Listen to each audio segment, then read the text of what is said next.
Cher ami, la semaine prochaine, tu vas de nouveau te mobiliser pour le climat. Lors de ces mobilisations, il va y avoir beaucoup de discussions autour de la marche à suivre pour enfin enclencher la transition écologique.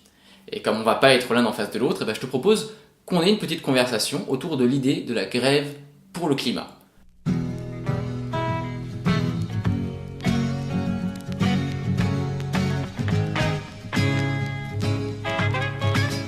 Aujourd'hui, il est indéniable que la production de richesse, que l'extraction de ressources est indissociable du changement climatique. Donc en vérité, si pendant un jour, tu ne produis pas, nous ne produisons pas, c'est bon pour la planète. Cet hiver, en Pologne, va se tenir la 24e conférence internationale sur le climat. Lors de cette conférence, il va y avoir un premier bilan des accords de Paris. Et spoiler alert, nous sommes très en retard. Pour que nous en arrivions là, ça veut dire que les puissances publiques n'ont pas tenu leurs engagements. Or, nous avons un contrat social avec nos puissances publiques. La COP24 peut être un symbole.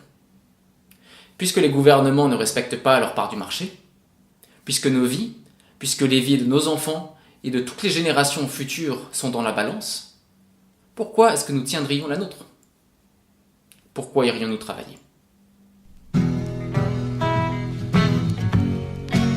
Il a été révélé en septembre par un article de Euractiv que le syndicat patronal européen Business Europe, dirigé par un certain Pierre Gattaz, avait une stratégie active de torpillage des accords de Paris. Pour ceux qui en doutaient encore, cela veut dire une chose: que le grand patronat n'est pas notre allié dans la lutte pour la transition écologique.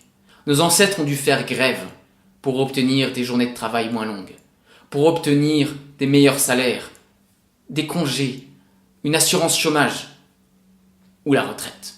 Il nous faudra faire grève aussi, pour que ces gens rentrent dans le rang.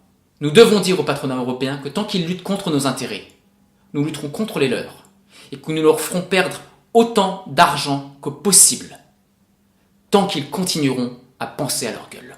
Voilà, je te souhaite une très bonne mobilisation à toi et à tes amis.